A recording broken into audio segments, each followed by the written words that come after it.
Minggu lalu kita sudah mereview konsep dasar dari analisis survival. Nah, minggu ini atau pada pertemuan hari ini kita akan membahas lebih detail fungsi dan kuantitas dasar dari analisis survival. Capaian pembelajaran yang diharapkan dari mata kuliah ini yaitu kalian mampu menerapkan konsep analisis survival fungsi hazard. Kemudian subcapaian pembelajaran mata kuliahnya kalian mampu menjelaskan apa itu fungsi survival, apa itu fungsi hazard, apa itu fungsi hazard kumulatif, dan hubungan semua fungsi ini nantinya dengan fungsi probabilitas dan fungsi distribusi. Kemudian juga kalian mampu memberikan beberapa contoh model survival atau masalah survival dan menginterpretasikan fungsi-fungsi yang tadi sudah dijelaskan di atas dalam suatu konteks aplikasi tertentu. Kemudian juga mampu memberikan contoh dan menjelaskan perluasan dari fungsi survival untuk keperluan implementasi atau aplikasi masalah tertentu. Ini indikator pencapaiannya, itu seberapa mampu kalian bisa mencapai target yang sudah tadi disebutkan di depan. Kriteria penilaiannya ini 10% untuk minggu kedua.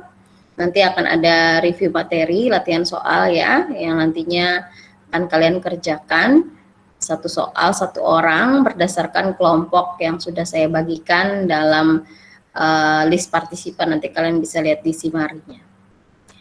Oke, kita masuki tentang fungsi survival dan fungsi hazard. Apa sih fungsi survival itu? Nah, di sini ada definisi singkat dari fungsi survival. Itu adalah probabilitas atau peluang satu individu hidup atau survive atau bisa bertahan lebih lama daripada waktu T. Kalau kemarin kita bicara variabel acak T besar, ya ini T besar ini variabel acak dalam data analisis atau dalam analisis survival itu yang disebut sebagai waktu lamanya bertahan sampai terjadinya sesuatu, itu disimbolkan T besar. Sedangkan T kecil itu adalah nilainya. Jadi ketika kita definisikan bahwa peluang satu individu hidup atau survive lebih lama dari T, itu disebut sebagai fungsi survival. Jadi fungsi survival di sini bentuknya adalah peluang atau probabilitas. Tentunya kalian masih ingat bahwa nilai probabilitas atau peluang itu kisarannya antara 0 dan 1. Jadi tidak akan ada nilai fungsi survival yang lebih dari 1. Nah, di sini fungsi survival itu berupa fungsi non-increasing, artinya dia fungsi menurun, seperti yang kalian lihat di gambar 2.1. Tentunya terhadap waktu, ya, sehingga di sini ketika S T-nya sama dengan 0, ketika T sama dengan 0 atau S0, ini peluang seorang individu hidup lebih lama dari waktu 0 itu sebesar 1, artinya pasti dia kemungkinan peluang hidupnya lebih besar, ya, yakin. Sedangkan ketika waktu itu mendekati tak berhingga, maka peluang seseorang itu dapat survive lebih lama dari waktu itu sangat kecil. Jadi di sini kalau di gambar 2.1, misalkan ada sekelompok orang yang lahir mungkin ya di tahun 2020, itu peluang kemungkinan dia bisa bertahan hidup lebih dari 0. Di sini mungkin anggap saja tahun, dari 0 tahun tentu saja lebih besar dibandingkan dengan peluang dia nanti hidup lebih lama dari 2,5 tahun misalnya. Seperti itu. Jadi di sini bisa dilihat jelas bahwa fungsi survival itu adalah fungsi yang non-increasing terhadap waktu. Jadi dari gambar 2.1 tadi juga bisa diinterpretasikan bahwa fungsi survival itu sebagai proporsi individu yang hidup dari sekelompok kohort atau angkatan. Jadi bagi yang misalkan lahir pada tahun 1995, tentunya sekelompok orang yang lahir pada tahun tersebut itu akan mengalami peluang atau probabilitas bertahan hidup yang berbeda-beda. Tentunya di awal mungkin peluangnya besar untuk bisa bertahan hidup, namun seiring dengan waktu peluang untuk bertahan hidup itu akan semakin kecil, ya, karena itu sifat alamiah kita sebagai manusia yang nantinya juga akan mengalami kematian seperti itu. Nah, jadi di sini bisa dilihat penjelasannya bahwa pada saat lahir di tahun 1995 tadi contohnya proporsi hidupnya besar ya, sehingga bisa dikatakan S0 itu sama dengan 1, itu dari penjelasannya tadi ya, dari sifat matematisnya seperti itu tadi, bisa dijelaskan seperti ini. Kemudian seiring dengan berjalannya waktu, dengan T tadi menuju tak berhingga, maka proporsi atau peluang yang hidup dari sekelompok orang tadi yang lahir misalnya di tahun 1995 itu akan berkurang sampai akhirnya semua meninggal dunia, sehingga limit T menuju tak hingga ya, sehingga ST-nya itu sama dengan 0. Jadi di sini misalkan T besarnya itu adalah variabel acak. Tadi lama waktu sampai seorang pasien leukemia kambuh kembali dalam satuan waktu, di sini ada contohnya, maka fungsi survival pada saat T-nya sama dengan 5 itu dapat diinterpretasikan sebagai probabilitas atau peluang lama waktu kambuh kembali lebih dari 5 minggu. Jadi kalau tidak kambuh kembali maka dia dipandang sebagai survive atau bertahan, bisa tetap bertahan ya selama waktu lebih dari 5 minggu. Sehingga di sini peluang survivalnya kita tuliskan, simbolkan sebagai S dalam kurung 5 karena waktunya yang ditetapkan adalah 5 minggu. Jadi di sini kalau tadi itu fungsi survival, nah ada juga istilah fungsi hazard. Nah, fungsi hazard agak sedikit berbeda dengan fungsi survival. Namanya sama-sama fungsi, namun di sini artinya itu agak berbeda. Kalau tadi fungsi survival itu peluang atau probabilitas dapat bertahannya hidup seseorang ya melebihi waktu T. Kalau di sini fungsi hazard itu lebih kepada tingkat atau rate. Ya, tingkat terjadinya suatu kejadian atau event yang dialami oleh seseorang. Jadi secara matematis itu dituliskan seperti persamaan 2.2, di mana HT sama dengan limit dari delta T menuju 0, peluang bersyarat ya dari T besar lebih besar dari sama dengan T kecil kurang dari T plus delta T, dengan syaratnya tadi T-nya lebih besar dari sama dengan T dibagi dengan delta T. Jadi di sini lebih kepada tingkat kejadian. Nah, sehingga nilai dari fungsi hazard ini bisa lebih dari 1. Kalau tadi fungsi survival, nilai range-nya antara 0 dan 1 karena dia merupakan peluang, maka kalau fungsi hazard karena dia tingkat kejadian, itu nilainya bisa lebih dari 1. Nah, kalau kita lihat di contoh 2.2, ini contoh gambar fungsi hazard secara alamiah ya, secara alamiah mengenai risiko kematian pada makhluk hidup secara biologis. Jadi ketika usia muda, tingkat risiko kematiannya itu tingkat pada usia muda, di sini tingkat atau risiko kematian tinggi, kemudian risikonya berkurang setelah dewasa, namun kembali lagi meningkat ketika dia beranjak tua, seperti itu. Jadi kalau bayi yang baru lahir itu punya risiko cukup tinggi masih ya dalam hal angka kematian, makanya di sini fungsi hazardnya lumayan tinggi karena dia perlu perawatan dulu sampai dia betul-betul mungkin bisa beradaptasi dengan lingkungan baru karena dia baru lahir dari kandungan. Kemudian beranjak dewasa, maka risiko itu akan sedikit berkurang, namun kembali lagi nanti risiko kematian itu akan bertambah seiringnya waktu atau usia, bertambahnya usia. Namun demikian fungsi hazard itu tidak hanya berbentuk U-shape kayak gini, bentuk U ya. Jadi bisa berbagai macam fungsi hazard tergantung pada distribusi datanya tentunya. Jadi di sini fungsi hazard sekali lagi bukan berupa peluang atau probabilitas ya, sehingga nilainya bisa lebih dari 1. Nah, ini adalah bentuk fungsi hazard kumulatif. Kalian sudah belajar di pengantar statistika fungsi kepadatan peluang, fungsi density fungsi kumulatifnya juga PDF, dan kemudian cumulative density function CDF. Jadi udah belajar. Nah, di sini juga dipakai. Kalau kita mengintegralkan fungsi hazard ya Hx dx terhadap 0 sampai T, maka ini kita bisa peroleh yang namanya fungsi hazard kumulatif. Jadi fungsi hazard kumulatif ya tentunya kumulatif dari kumpulan atau jumlahan total dari fungsi hazard. Yang mana nantinya hubungan fungsionalnya dengan fungsi survival itu cukup penting sebagai dasar dalam pemodelan data survival. Jadi dalam analisis survival itu ada 2 fungsi dasar, yaitu fungsi survival dan fungsi hazard. Sedangkan di dalam fungsi hazard sendiri ada fungsi hazard kumulatif yang berupa integral dari fungsi hazard ya.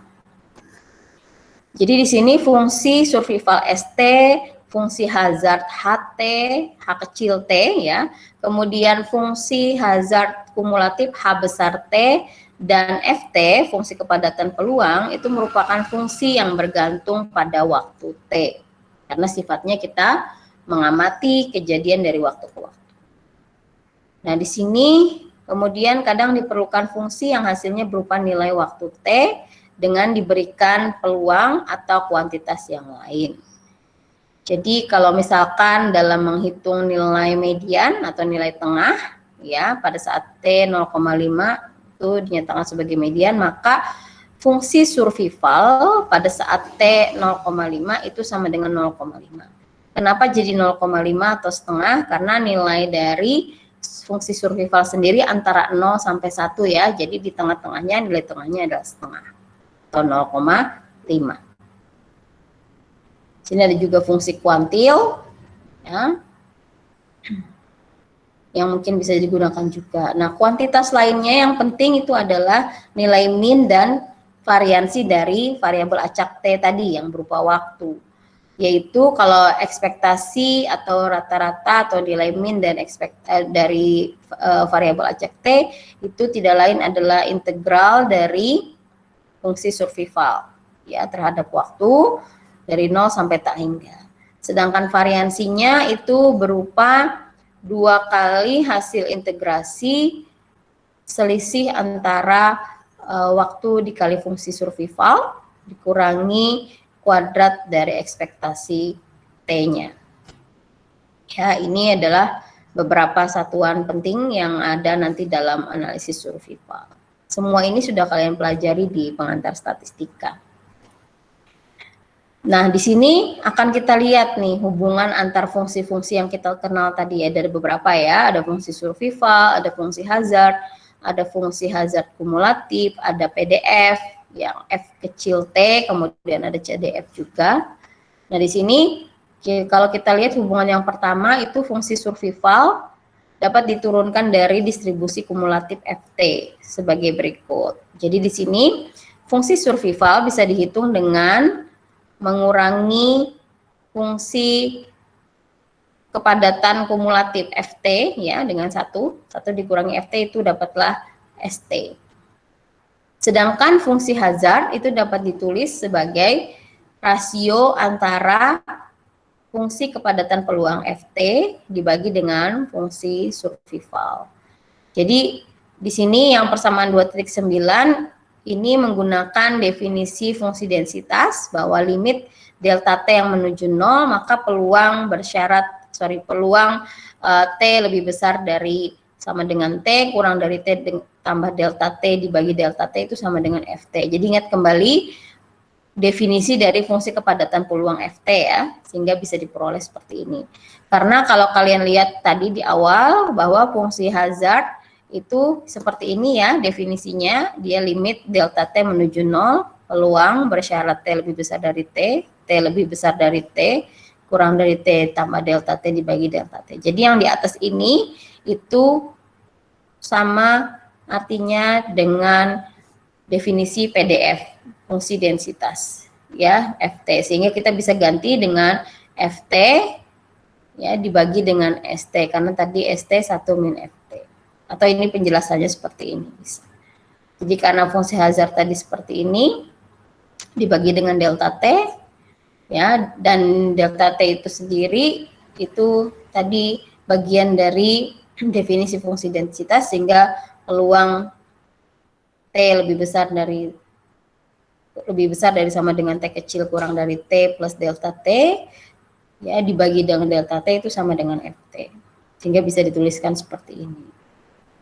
Nah, kemudian untuk distribusi yang sifatnya kontinu, ini fungsi Hazardnya itu bisa direpresentasikan sebagai minus rasio dari S aksen T, fungsi inverse dari fungsi survivalnya dibagi dengan fungsi survivalnya.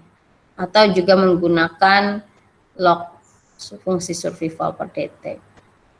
Kalau S 0-nya sama dengan 1 tadi yang kita ketahui di awal, maka berlaku fungsi survival itu merupakan eksponensial dari negatif fungsi kumulatif hazard atau fungsi hazard kumulatifnya.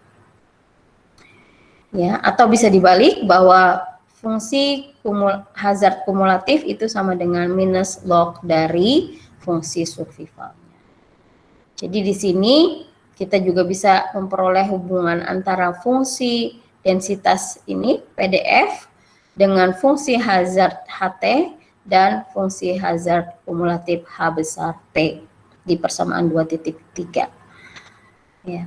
Karena tadi fungsi survival itu bisa dijelaskan melalui hasil eksponensial dari negatif fungsi hazard kumulatif, maka disimpulkan kalau fungsi hazard kumulatif T-nya kurang dari tabur hingga, untuk T lebih dari 0, maka limitnya itu menjadi sama dengan tabur hingga ketika T menuju tabur hingga.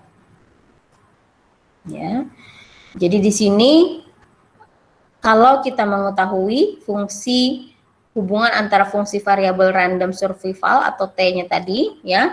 Jadi apabila satu jenis fungsi diketahui, maka fungsi yang lainnya dapat diketahui juga. Contoh misalnya kita ketahui nilai HT, maka kita bisa menentukan ST dan juga H besar T serta FT. Nah, contohnya di sini seperti ini. Kalau dalam menyatakan hubungan antar fungsi yang ada di analisis survival. Jadi di sini kalau kita ketahui bahwa fungsi hazardnya itu bersifat konstan atau HT itu sama dengan lambda. Lalu disuruh mencari fungsi survival ST, fungsi densitas F kecil T, dan fungsi hazard kumulatif dari distribusi ini atau H besar T.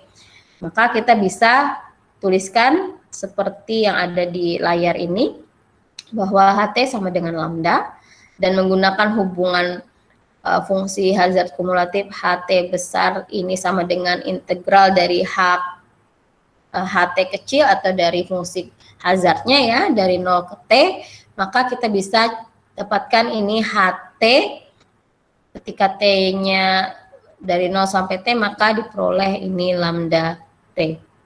Ya, jadi HX-nya atau HT-nya tadi kan ini lambda, ya.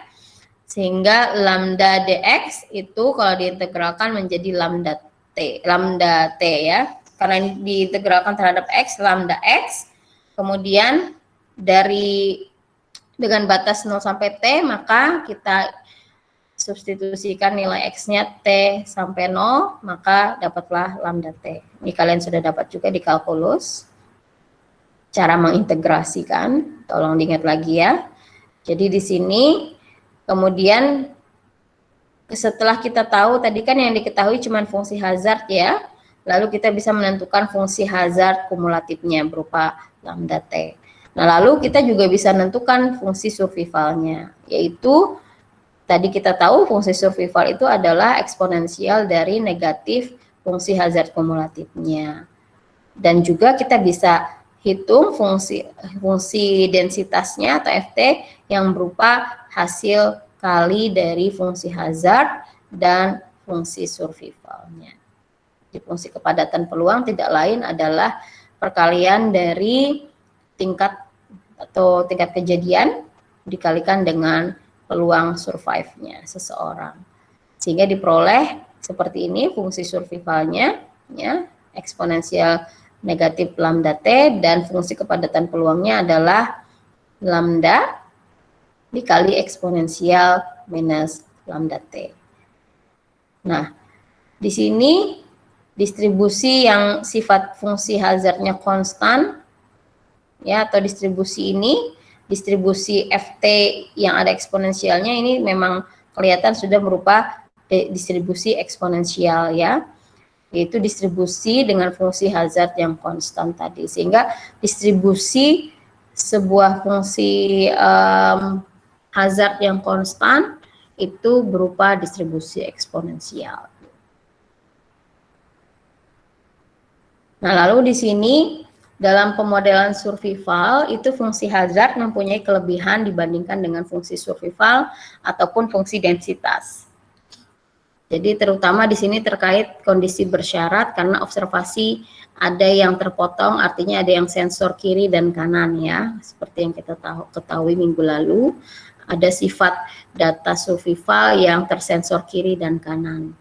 Jadi kalau misalkan untuk yang tersensor kiri atau terpotong kiri, maka peluang seseorang individu atau peluang seorang individu itu survive dengan diketahui dia masih survive atau bertahan sampai waktu K itu adalah sebagai berikut. Jadi ST dengan syarat T lebih dari K, di mana T-nya itu lebih besar dari K. Ya, jadi kalau misalkan kita anggap dia bisa bertahan selama 5 minggu, tapi kalau tersensor kiri kan biasanya kurang dari 5 minggu. Jadi K-nya itu bisa jadi 3 minggu seperti itu. Jadi berapa peluang survive seseorang ketika lebih dari 3 minggu seperti itu. Jadi di sini peluang T-nya lebih besar dari T dengan syarat T-nya juga lebih besar dari K. Sehingga bisa kita hitung nilai survival seseorang tadi yang terpotong kiri tadi itu tidak lain rasio dari fungsi survival dibagi pada saat T dan fungsi survival pada saat K, ya, dengan syarat tadi K-nya itu kurang dari T karena ada sensor kiri, ya. Kalau sensor kiri berarti dia itu risiko adanya terjadi kejadian itu sebelum waktu yang ditetapkan, waktu survival yang ditetapkan, ya. Demikian pula di sini untuk fungsi densitas PDF kondisional terhadap survival sampai waktu K. Artinya dia di sini berupa rasio antara fungsi densitas dengan fungsi survival pada saat K. Ya, jadi di sini kalau dalam kondisi sensor kiri, maka syaratnya tadi dia bisa bertahan hidup lebih dari K, namun belum mencapai pada waktu T, seperti itu. Jadi walaupun tadi ada tersensor kiri dan ada syarat tadi bahwa T-nya lebih besar dari K, ya, dengan K-nya kurang dari T, maka di sini bisa dikatakan fungsi hazard itu tetap atau konstan dan tidak terpengaruh oleh observasi terpotong atau sensor. Yang berpengaruh itu adalah fungsi survivalnya. Jadi kalau tingkat kejadian atau rata-rata atau rate-nya tadi itu tidak berpengaruh. Nah, kalau dalam survival yang sifat datanya diskrit, survival diskrit, misalkan di sini ada T berupa variabel acak diskrit, ya, dengan nilai X1 kurang dari X2 sampai dengan kurang dari Xn, seterusnya, dengan fungsi kepadatan peluangnya, ini kalau kalian ingat distribusi diskrit, ya, Fxi sama dengan peluang T sama dengan Xi. Jadi kalau kita yang bicara di depan tadi, dia yang sifatnya kontinu. Tapi kalau sifat waktunya itu diskrit, nah maka ini berlaku seperti ini, bahwa kepadatan peluangnya juga mengikuti fungsi kepadatan peluang diskrit. Dan fungsi survivalnya bukan lagi bentuknya integral, tapi adalah jumlahan. Ya, masih ingat ya, kalau beda antara fungsi kepadatan kumulatif untuk variabel acak diskrit dan kontinu. Jadi di sini fungsi survivalnya adalah hasil jumlahan kumulasi dari fungsi kepadatan peluangnya. Jadi berapa besar peluang seseorang bisa bertahan hidup sampai dengan waktu ke XC ditambah dengan berapa besar peluang seseorang hidup di waktu XC plus 1 tahun berikutnya dan seterusnya. Ya. Jadi di sini nantinya dia berupa suatu fungsi tangga kalau diskrit ya, non-increasing step. Jadi fungsi menurun seperti itu. Kalau yang di awal tadi adalah fungsi menurun kontinu, sedangkan kalau yang diskrit itu nantinya fungsi tangga, tapi tetap dia bukan fungsi menaik, melainkan dia akan fungsi menurun. Karena sama di sini asumsinya bahwa fungsi survival pada saat T sama dengan 0 itu sama dengan 1. Dan ketika T-nya mendekati tak berhingga, maka peluang seseorang itu bisa bertahan hidup itu semakin kecil atau mendekati 0.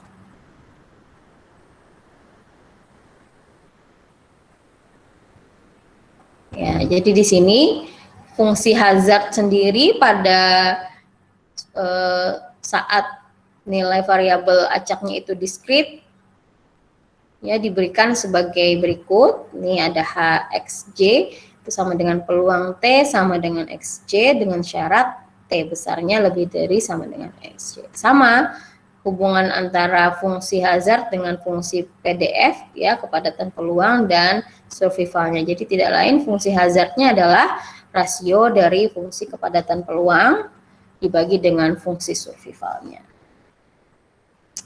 Jadi di sini karena tadi bisa kita berikan penjelasan bahwa fungsi kepadatan peluangnya itu sama dengan pada saat XJ sama dengan fungsi survival saat T sama dengan XJ dikurangi fungsi survival saat XJ plus 1, maka rasio dari Fxj per Sxj ini bisa disederhanakan lagi seperti ini. Sehingga kita bisa bilang bahwa fungsi survival untuk data yang sifatnya diskrit nantinya itu berupa hasil perkalian dari 1 min fungsi hazard ketika waktu XJ ya sampai dengan nantinya XJ kurang dari T. Jadi di multiplikasi ya, ini tanda multiplikasi. Nah, kalau untuk fungsi hazard kumulatifnya sendiri, untuk variabel T-nya, variabel acak atau randomnya yang sifatnya diskrit, maka fungsi hazard kumulatifnya tentu saja bukan lagi integral ya, tapi dia berupa sigma dari log 1 min Hj. Sehingga hubungan fungsi survival dengan fungsi hazard kumulatif yang ada di persamaan sebelumnya, di persamaan 212 itu masih bisa berlaku. Ya. Jadi di sini satu alternatif untuk fungsi hazard kumulatif HT itu bisa berupa sigma dari Hj atau dari fungsi hazardnya. Jadi jumlahan dari nilai fungsi hazard pada saat J keberapa sampai dengan JJ kurang dari T.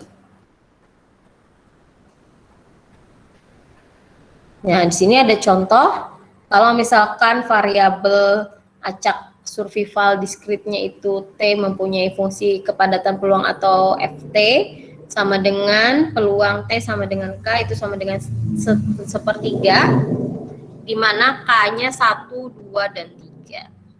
Jadi di sini konstan ya, fungsi kepadatan peluangnya. Dan di sini fungsi survivalnya kita bisa tuliskan sebagai jumlahan ya, sigma dari FT tadi. Di mana di sini FT-nya ada tentang nilai ya, dia bernilai 1 ketika saat T-nya dari 0 sampai 1. Dia bernilai 2/3 ketika T-nya lebih dari 1 kurang dari 2. Kemudian bernilai 1/3 ketika T-nya lebih dari sama dengan 2 kurang dari 3. Dan dia akan bernilai 0 ketika T-nya lebih dari sama dengan 3. Di sini kalian bisa lihat fungsinya, nilai fungsi survivalnya ini nilainya menurun ya dari waktu ke waktu seiring dengan bertambahnya waktu. Jadi untuk T yang diskrit, ST-nya berupa fungsi tangga yang tidak naik. Karena dia diskrit, jadi nilainya tidak ada sambungannya ya, berupa tangga. Nah, lalu dari keterangan ini, fungsi hazard T itu bisa disajikan dalam model matematika seperti ini, yaitu rasio dari Fxj per Sxj. Jadi hasil rasionya tadi ini 1/3 dibagi dengan ketika waktunya antara 0 sampai 1 ya, atau J sama dengan 1 itu 1/3. Kemudian pada saat J2 1/3 dibagi 2/3 hasilnya setengah. Kemudian untuk yang ketiga 1/3 dibagi dengan 1/3 hasilnya 1, dan selanjutnya itu adalah 0 dibagi 0, 0. Sehingga ini bisa dilihat ya, berkebalikan fungsi hazard dan fungsi survival itu berkebalikan pola. Kalau ini semakin meningkat waktunya, itu semakin menurun, kalau fungsi hazard semakin naik. Jadi di sini untuk variabel random survival discrete, fungsi hazard itu akan bernilai 0, kecuali pada titik-titik di mana terjadinya event pada saat J3 dan sebagainya. Jadi kalau J-nya lebih dari itu udah lepas, maka itu nilainya 0. Nah itu sampai sini ada yang ditanyakan dulu. Jadi ada contoh-contoh cara mencari hubungan antara fungsi-fungsi dasar yang ada di analisis survival ya. Itu adalah ringkasan penjelasan untuk fungsi dasar di analisis survival. Ada fungsi hazard kumulatif, fungsi survival ya. Dan kuantitas dasar tadi yang ada di analisis survival, ada mean, ada variance juga, median sama. Jadi ini dasar dulu yang harus kalian pahami ya, hubungan di antara mereka. Yang kebanyakan ini juga mengulang materi pengantar dasar statistik atau pengantar statistika dan kalkulus. Ada banyak di sini tentang integrasi, kemudian akumulasi atau kumulatif ya, jumlahan serta perkalian. Nah, untuk bisa lebih memahami fungsi-fungsi hubungan ini, itu ada di buku Danardono 2012 yang ada di buku referensi utama yang di Simari, sudah saya berikan, ada di latihan bab 2, itu halaman 16 sampai 18, soal nomor 2.1 sampai 2.14. Itu kalian bisa coba sendiri ya, mandiri masing-masing di rumah untuk melatih lebih memahami dan mengerti hubungan antar fungsi tadi. Kemudian yang mungkin sebagai dasar penilaian kalian mampu apa tidak melihat hubungan antar fungsi-fungsi tadi, saya minta tolong kumpulkan satu soal saja dari 2.1 sampai 2.14 yang sudah saya acak berdasarkan kelompok yang sudah saya bentuk di sistem e-learning. Kalian bisa lihat kalau kalian kelompok A, berarti kalian cuma mengumpulkan soal nomor 2.1. Kalau kalian kelompok J, berarti kalian mengumpulkan soal nomor 2.10. Nantinya mungkin kedepannya akan ada kuis seperti itu yang berasal dari soal-soal ini juga. Jadi bukan berarti kalau yang satu orang ini cuma ngumpul satu, kalian ngerjain itu aja. Langkah baiknya kalian juga berlatih yang lainnya, bisa saling tukar misalnya jawaban ya, supaya nanti kalau ada review kalian bisa mengerti bagaimana cara mengerjakannya, atau bisa melihat gitu beda nggak cara penyelesaiannya dengan temennya, seperti itu. Di sini untuk yang dikumpul saya tentukan deadline-nya sampai hari Minggu 11 Oktober 2020 ya, jam 4 sore. Mungkin ada pertanyaan. Yang minggu kedua saya singkat saja materinya agar tidak terlalu banyak nanti kalian bingung, karena di sini mulai banyak melihat fungsi-fungsi ya. Jadi jangan bingung, pelan-pelan bisa dipahami.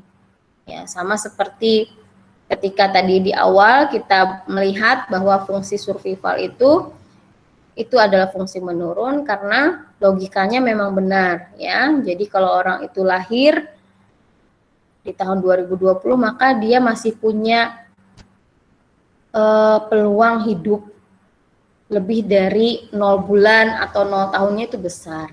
Tapi ketika kita sejalan dengan waktu, maka peluang orang tersebut yang lahir di 2020 bisa bertahan hidup 60 tahun kemudian itu akan semakin lemah ya, atau rendah hingga menuju 0 ini tadi. Sehingga ketika limit T-nya mendekati tak berhingga, maka peluang seseorang bisa bertahan hidup itu akan semakin kecil, bahkan sampai mendekati 0 karena adanya kematian tadi ya, sirkulasi biologis yang alami. Sedangkan hazard itu adalah cenderung tingkat atau rata-rata terjadinya suatu kejadian. Jadi beda dengan fungsi survival. Ada yang ditanyakan sampai sini?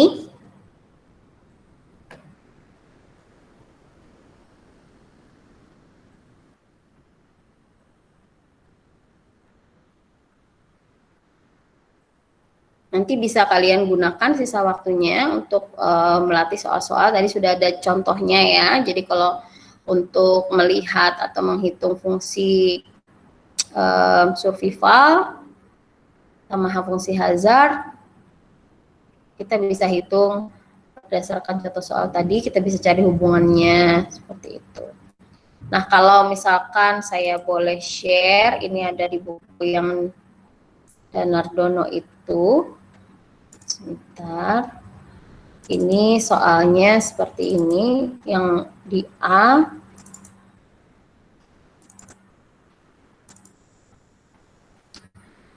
Ini sangat mudah dipahami bukunya, jadi kalian bisa lihat dan baca, tapi buku yang lain itu adalah sebagai informasi tambahan juga yang banyak diberikan contoh-contohnya.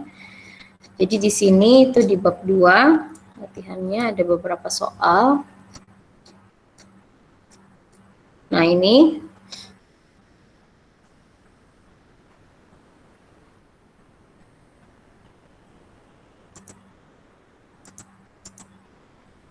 ya, jadi di sini ada contoh soal latihannya. Ini ada contoh soal yang tadi saya jelaskan. Di sini ada beberapa latihan soal dari 2.1 sampai 2.14. Ya. Jadi ini bermain kalkulus sama prinsip dari pengantar statistika, ada ekspektasi, variansi seperti itu, terus fungsi kepadatan peluang ya. Jadi kalau yang mungkin 2.1 ini diketahui fungsi survivalnya ada, lalu disuruh menentukan fungsi kepadatan peluang saat T-nya 36, terus disuruh menentukan fungsi hazard atau tingkat kejadian pada saat T-nya 50. Nah, di sini diketahui T-nya dari 0 sampai 100. Jadi ini bisa dihitung. Begitu juga yang nomor 2.2. Ya. Kemudian di sini ini pembuktian saja, itu biasa kalian lakukan di pengantar statistika. Ada di buku Welpol, nanti kalau misalnya lupa cara integrasi, buka buku kalkulusnya ya. Tuh, kemudian di sini mencari nilai min, ini berdasarkan soal nomor 2.5. Gitu. Kemudian di sini kalau T-nya berdistribusi uniform, kalian sudah kenal distribusi uniform di pengantar statistika, nanti buka lagi buku Walpole-nya ya. Jadi bisa ditentukan fungsi survivalnya seperti apa, hazardnya seperti apa, ekspektasi min-nya seperti apa. Karena kalian sudah belajar juga nilai rata-rata dari distribusi uniform itu apa. Itu ada di buku Walpole. Ya. Jadi di sini nanti silakan dicoba dan dilatih, lebih kepada pelatihan ininya ya, latihan untuk bisa mengutak-atik formulasi sehingga mengetahui hubungan antara fungsi-fungsi yang ada di analisis survival. Sebelum kita masuk ke dalam model-model analisis survival nantinya. Jadi yang ini yang dasar dulu. Ada yang ditanyakan sampai sini?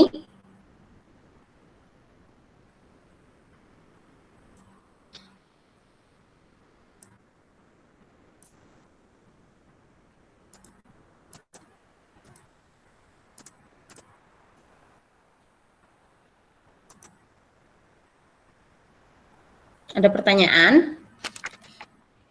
Ibu, izin menanyakan, Bu. Ya, Sandra. Ya, Bu, untuk materi hari ini yang slide punya Ibu itu, apakah nanti Ibu sediakan di e-learning atau enggak gitu? Iya, di-upload. Setelah ini ada. Ini sementara saya hide dulu. Karena kan kalian sudah ada tugas membaca ya. Kemarin saya jelasin tugas membacanya, bagian mana, bab mana, buku mana, udah jelas. Jadi PPT saya itu ringkasannya. Seperti itu. Jadi kalau mau lebih jelas lagi informasinya, kalian memang harus banyak membaca. Jadi di sini ada tugas membaca saya berikan di awal sebelum kuliah. Kenapa? Agar kalian bisa lebih paham dulu sebelum saya jelaskan ringkasannya seperti itu. Ya. Jadi kalau ada kesulitan juga coba dicek lagi referensi yang tadi saya berikan di tugas membaca itu. Nah, di situ penjelasannya lebih lengkap. Dan contoh-contohnya juga banyak. Jadi kalian bisa lakukan nanti latihan soalnya.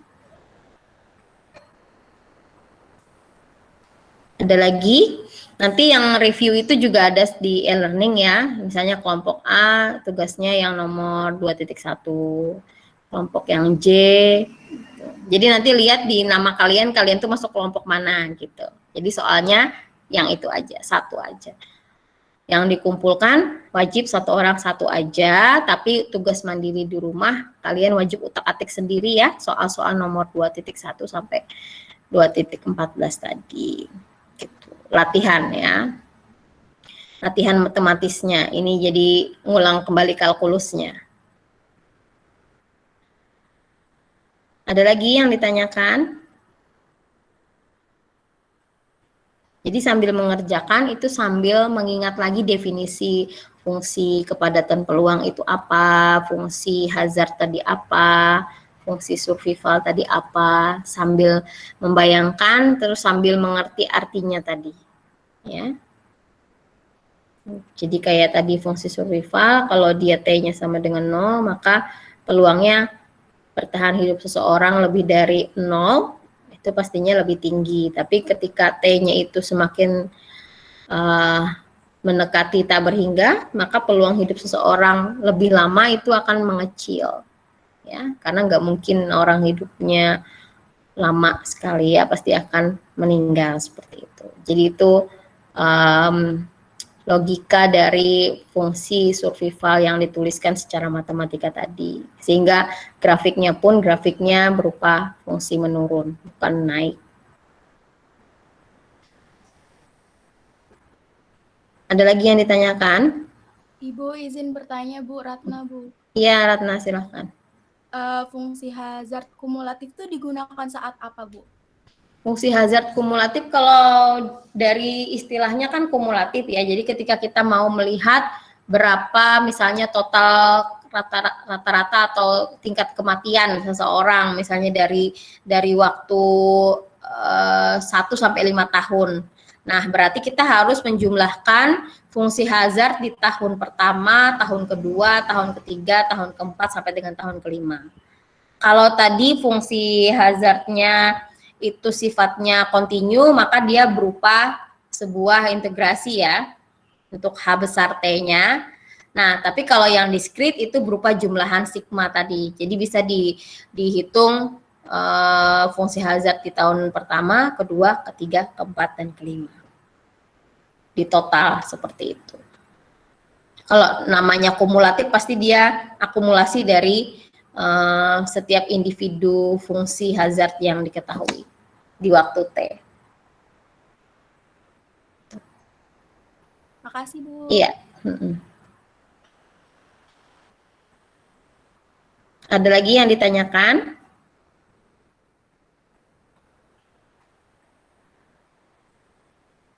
Izin bertanya lagi, Bu. Ya. Tadi kan waktu Ibu menjelaskan fungsi survival atau survival itu, ada tulisannya itu dapat diaplikasikan ke berbagai distribusi, gitu, beberapa distribusi gitu. Nah, kan tadi membentuk kayak U-shape kan, Bu. Nah, kalau misalkan dalam suatu kasus misalkan membentuk kayak bell shape gitu, nah, apakah itu tuh bisa berdistribusi ke distribusi normal atau apa? Kalau data survival, kalau bicara data survival kan biasanya cenderung fungsinya itu memang sifatnya menurun, kecuali tergantung pada tipe datanya nanti seperti apa. Jadi nanti kalau kalian punya contoh kasus data survival, itu hal yang pertama kalian lakukan adalah mengeksplorasi datanya dulu. Artinya mengeksplorasi data tuh datanya diplot dulu. Lalu kalian lihat pola datanya, pola menaikkah atau pola menurun. Nah, baru dari situ kalian bisa lihat distribusi datanya mengikuti pola apa. Logaritmik kah, eksponensial kah, itu seperti itu. Jadi hal pertama kalau kalian sebagai statistikawan itu melihat data itu jangan langsung masukin tools, dianalyze gitu ya, jangan. Jadi lihat data, tolong lihat distribusi data, sebaran pencarahan datanya tuh. Apakah datanya itu nanti pencarahannya membulat seperti itu, berarti nggak tahu distribusi apa itu ya. Tapi kalau misalnya nanti ada pencarahannya kayak pola menaik, pola menurun, atau pola bell shape kayak normal, nah itu kalian bisa otomatis mengidentifikasi ya bahwa ini kayaknya mengikuti sebaran normal. Tapi kalau dia sebarannya rata, begitu berarti dia polanya distribusinya uniform misalnya, atau konstan sepanjang waktu misalnya nih. Gitu. Jadi kalau misalnya data lama seseorang misalnya di rumah sakit dari awal perawatan sampai dinyatakan sembuh, tiap orang kan beda-beda tuh. Nah, nanti dilihat tuh distribusi datanya dari kumpulan individu yang kita amati, misalnya 100 orang, oh ternyata untuk penderita COVID misalnya lama waktu survive-nya dia cenderung menaik atau menurun, berapa lama rata-ratanya itu bisa diketahui. Gitu. Ya. Karena kan di sini juga survival bukan berarti meninggal ya akhirnya, tapi kan dia bisa sembuh atau tidak terkena penyakit itu lagi gitu. Jadi asumsi survival di sini juga bukan berarti harus ke manusia, tapi bisa hewan, bisa mungkin mesin, kemudian barang tertentu, produk misalnya, itu bisa. Jadi nggak harus ke kesehatan larinya. Namun karena ini kadang memang kebanyakan ke kesehatan, nah lalu kadang dijudge bahwa survival itu akhirnya meninggal gitu pengamatannya. Jadi nggak berarti seperti itu. Bisa jadikan proses recovery, proses penyembuhan seperti itu, berapa lama waktu sembuh seseorang dari penyakit misalnya. Itu kan tentunya setiap individu berbeda-beda waktu sembuh. Tergantung ketahanan tubuhnya. Kalau dia ketahanan tubuhnya kuat, cenderung masa penyembuhan itu cepat. Tapi ketika ketahanan tubuh seseorang itu lemah, maka cenderung proses penyembuhan suatu penyakit itu lemah. Ya, itu juga fungsi survival. Maksudnya itu masuk dalam data survival. Ya, Bu, terima kasih banyak. Ya, sama-sama. Ada lagi yang mau ditanyakan? Jadi di sini sekali lagi ya saya tekankan kalian harus banyak baca buku yang referensi yang saya berikan biar lebih paham gitu. Jadi bisa melihat banyak contoh kasusnya di situ. dan bisa istilahnya tuh bisa menyambungkan antara teori dan implementasi. Jadi setelah baca, coba kalian itu mencari contoh-contoh aplikatif, contoh-contoh realnya yang kecil-kecil gitu. Kan banyak kayak di berita, mungkin ada di surat kabar. Nah, oh ini berarti ini masuk data survival seperti itu. Jadi bisa lebih teori dan aplikatifnya itu bisa lebih mengena.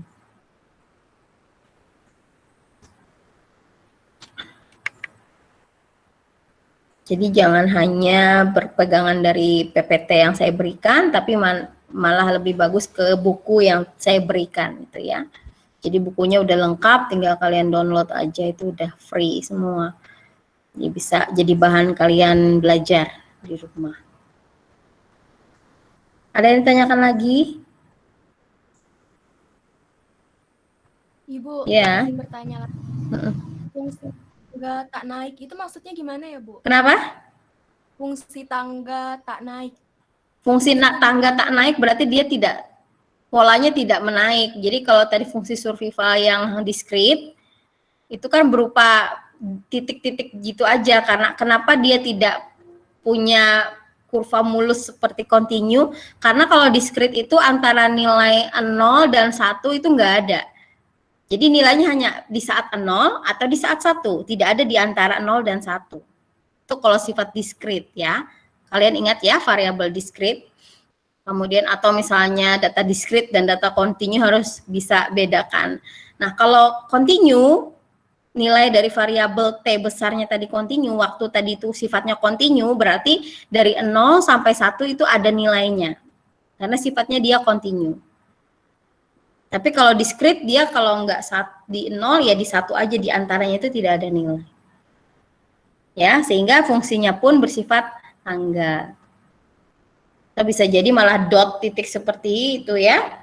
Jadi dia menurun seperti itu, bukan menaik, karena dari konsep survival sendiri itu seiring dengan waktu dia akan cenderung turun. Ya kan? Masa bertahannya. Itu baik itu benda, mau benda misalnya baterai, kalau dipakai terus pasti kan survivalnya akan turun. Ya enggak? Enggak mungkin ada baterai semakin lama dipakai semakin ampuh, semakin lama enggak, pasti dia mati kan? Nah, sama seperti ini, fungsi survival itu seperti itu. Kalau hazard itu adalah tingkat risiko kejadian. Jadi risiko kejadian pada saat T, kalau kita tadi lihat risiko kematian orang yang berada di usia 0 sampai 5 tahun misalnya balita itu cenderung masih tinggi kan, yang U-shape tadi. Tapi ketika dia beranjak dewasa mungkin dia sudah bisa membiasakan hidup di alam dunia yang sudah lepas dari rahim gitu ya. Jadi dia risiko kematiannya agak rendah. Tapi seiring dengan waktu risiko kematian itu akan bertambah lagi ketika dia udah usianya tua seperti itu. Nah, jadi lebih kepada tingkat atau risiko. Jadi risiko seseorang mengalami sesuatu, itu yang fungsi hazard. Kalau fungsi survival itu adalah peluang seseorang bertahan hidup sampai dengan lebih dari waktu yang ditentukan. Gitu. Jadi kalau peluang seseorang hidup lebih dari 25 tahun, mungkin akan lebih besar dibanding dengan peluang seseorang yang bisa bertahan hidup lebih dari 80 tahun. Nah, kayak gitu. Ya kan? Gitu. Bisa Makasih, ya, Bu. sama-sama. Ada lagi yang bertanya? Ini pemahamannya dulu, dasar fungsi dasar yang kita pakai nanti.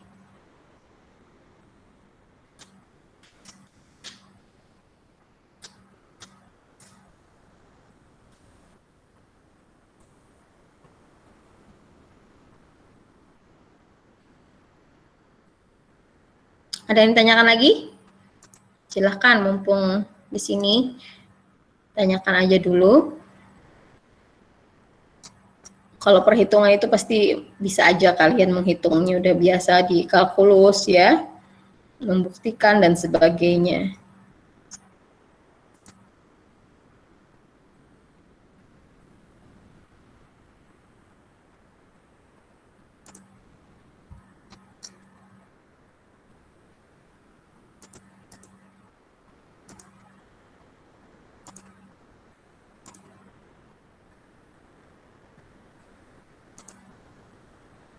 Oke, ada lagi? Nggak ada?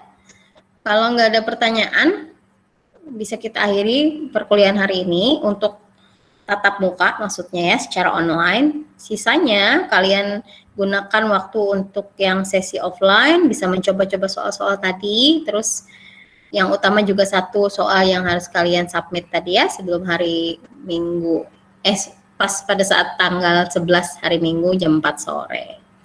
Tuh. Ya, satu soal aja, terserah mau tulis tangan, dipoto, diupload, serah deh. Yang penting ada buktinya ya, supaya saya bisa menilainya juga online biar mudah dan cepat. Nantinya saya harap mungkin ada kuis yang seperti riset operasi tadi, makanya tadi saya bilang yang soal nomor 2.1 sampai 14 kalau bisa semuanya mencoba, sehingga nanti ketika ada kuis saya acak pertanyaan dari soal 2.1 sampai 2.14 kalian bisa jawab dengan benar. Ya. Gitu. Dan memang kalau latihan memang supaya kalian bisa terlatih juga ya, terbiasa menghitung sehingga lebih mudah pemahamannya. Oke. Kalau dilihat sih memang iya gitu kan, enak aja ngelihat, tapi kalau dicoba gitu nah baru ketahuan nanti ya gitu. Jadi kalau orang matematik, orang statistik yang bergelut dengan hitungan nggak bisa cuman ya ngelihat ya gitu, enggak. Tapi harus tangannya harus kerja supaya bisa terlatih seperti itu. Ya. Oke, kalau tidak ada mungkin saya akhiri perkuliahan hari ini. Gunakan sisa waktunya untuk pelajaran offline ya. Jadi nggak full 3 SKS kita online. Sayang juga nanti kuotanya ya. Oke, nanti kalau ada pertanyaan silakan aja ditanyakan. Oke, boleh diskusi dengan teman-temannya, nggak apa-apa. Ini kan latihan ya, bukan ujian. Jadi silakan digunakan waktunya untuk diskusi, untuk bertanya, sebagainya. Kalau masih mau menggunakan link ini juga nggak apa-apa, silahkan. Ya, mungkin itu dari saya. Salah hilap mohon maaf. Assalamualaikum warahmatullahi wabarakatuh. Waalaikumsalam warahmatullahi wabarakatuh.